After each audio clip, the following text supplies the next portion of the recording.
रविंद्र सिंह भाटी पर एफआईआर, बाड़मेर प्रशासन के गले की फांस बनी। आव देखा न ताव, रविंद्र सिंह भाटी पर हुई एफआईआर दर्ज। एफआईआर दर्ज होने के बाद में बाड़मेर पुलिस अधीक्षक चले गए छुट्टी के ऊपर। कंपनी के द्वारा भेजे गए लेटर पर जल्दबाजी में एफआईआर दर्ज हो जाती है सिविल पुलिस थाने के अंदर। उसके बाद में रविंद्र सिंह भाटी भी हाईकोर्ट का रुख कर लेते हैं। अब बाड़मेर प्रशासन के लिए नई मुसीबत यह है कि रविंद्र सिंह भाटी पर जो आरोप लगाए गए हैं रिश्वत लेने के और धमकाने जैसे आरोप लगे, उसके लिए अब है वो गवाह आखिर किसको बनाया जाएगा रविंद्र सिंह भाटी के खिलाफ, या इस तरह का कोई एविडेंट है जिसके बुनियादी पर कोर्ट के अंदर है वो कंपनी या प्रशासन है वो एविडेंट कलेक्ट कराएंगे। अब देखिए बाड़मेर के अंदर रविंद्र सिंह भाटी पर जो एफआईआर दर्ज हुई है उसमें ये खबरें निकल कर आ रही है कि कंपनी के द्वारा जो पत्र था वो राजस्थान के मुख्यमंत्री को भेजा था और देश के प्रधानमंत्री को भेजा गया था, परंतु इसकी जानकारी है बाड़मेर प्रशासन को भी दी गई थी। परंतु प्रशासन ने ये खबरें निकल कर आ रही है कि जल्दबाजी के अंदर है एफआईआर दर्ज कर दी गई। एफआईआर अब किसके इशारे पर हुई है उस पर भी बात करेंगे, परंतु एफआईआर दर्ज हो गई। उसके बाद में रविंद्र सिंह भाटी पर यह आरोप लगे हैं कि उन्होंने कंपनी से रिश्वत मांगी है, कंपनी के लोगों को धमकाया, इस तरह के कई गंभीर आरोप रविंद्र सिंह भाटी के ऊपर लगे। उसके बाद में रविंद्र सिंह भाटी ने भाई कहा है कि मैं मानहानि का केस कंपनी के ऊपर दर्ज करूंगा। परंतु बात की जाए तो कंपनी को यहाँ कोर्ट के अंदर ये एविडेंस देने होंगे कि रविंद्र सिंह भाटी ने कहां पे रिश्वत मांगी गई, या कोई इससे वीडियो इस तरह के लोग हैं वो अगर कोर्ट के अंदर जाते हैं तो कंपनी के लिए मुसीबत नहीं है, नहीं तो कहीं कहीं कंपनी हो या फिर बाड़मेर प्रशासन के लिए मुसीबत हो जाएगी, क्योंकि कोर्ट के अंदर एविडेंस देना बहुत ही जरूरी होता है। अब इस पूरे मामले के अंदर बाड़मेर पुलिस अधीक्षक है वो भी छुट्टी पर चले गए हैं। खबरों के मुताबिक ये है कि एफआईआर दर्ज हुई, उसके बाद में वो अपनी छुट्टी पर है वो घर चले गए।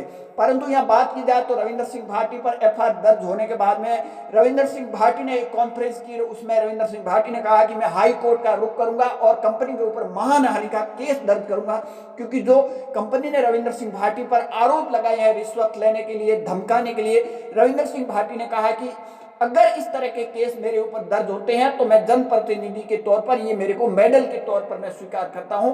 परंतु बात की जाए किसानों को अगर 50,000 की बजाय 4 लाख रुपए उन किसानों को, शिव की जनता को मिल रही है, तो ये तो कहीं कहीं उन नेता को भी सोचने की जरूरत है कि ये पैसे जा रहे हैं तो किसी किसान के, गरीब के घर में जा रहे, बाड़मेर की जनता के घर में जा रहे हैं, ये किसी पार्टी या किसी नेता के घर में नहीं जा रहे हैं, परंतु किसी के तो इशारे पर ये पूरा का पूरा मामला हुआ। क्योंकि मामला उस वक्त हुआ जिस टाइम कंपनी और किसानों के बीच में सहमति बन गई।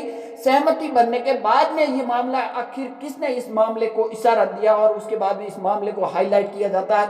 उसके बाद में एक लेटर वायरल होता है जो देश के प्रधानमंत्री नरेंद्र मोदी जी को लिखा जाता है और राजस्थान के मुख्यमंत्री भजनलाल शर्मा को। उसके बाद में वो लेटर की कॉपी है बाड़मेर प्रशासन के पास आ जाती है। प्रशासन है शिव थाने के अंदर एफआईआर दर्ज कर दिए हैं, परंतु कंपनी की तरफ से जो आरोप लगाए गए हैं, रंगदारी जैसे, रिश्वत, पैसे मांगने जैसे, तमाम धमकाने जैसे तमाम आरोप है, तो आखिर गवाही महंग मुद्दा हो गया। और उसके बाद में बाड़मेर प्रशासन के लिए भी एक नई मुसीबत है। हालांकि बाड़मेर का प्रशासन है वो फूंक फूंक कर कदम रख रहा है, क्योंकि आपने देखा होगा नागौर के अंदर जो घटना हुई थी उसके बाद में बाड़मेर का प्रशासन इस तरह की कोई भी रिस्क लेने की मूड में नजर नहीं आ रही, क्योंकि अगर इस तरह का मामला होता है तो प्रशासन के ऊपर कहीं कहीं दाग लग जाता है। परंतु बाड़मेर का प्रशासन, चाहे कलेक्टर हो या फिर एसपी हो, ये कोई इस तरह का मामला है वो नहीं, वो किसानों को भी समझाएंगे, जनप्रतिनिधि को समझाएंगे, कंपनियों को भी समझाएंगे, मामला शांत। परंतु ये मामला ये उस वक्त हुआ जिस टाइम कंपनी और किसानों के बीच में सहमति बनने के बाद में ये आखिर कौन लोग थे वो अब देखने वाली बात होगी। रविंद्र सिंह भाटी हाईकोर्ट जाते हैं तो मामला किस तो और बढ़ता है। आपकी क्या राय है कमेंट सेक्शन जरूर देना। ज्यादा जानकारी के लिए हमारे यूट्यूब चैनल को जरूर फॉलो कीजिए।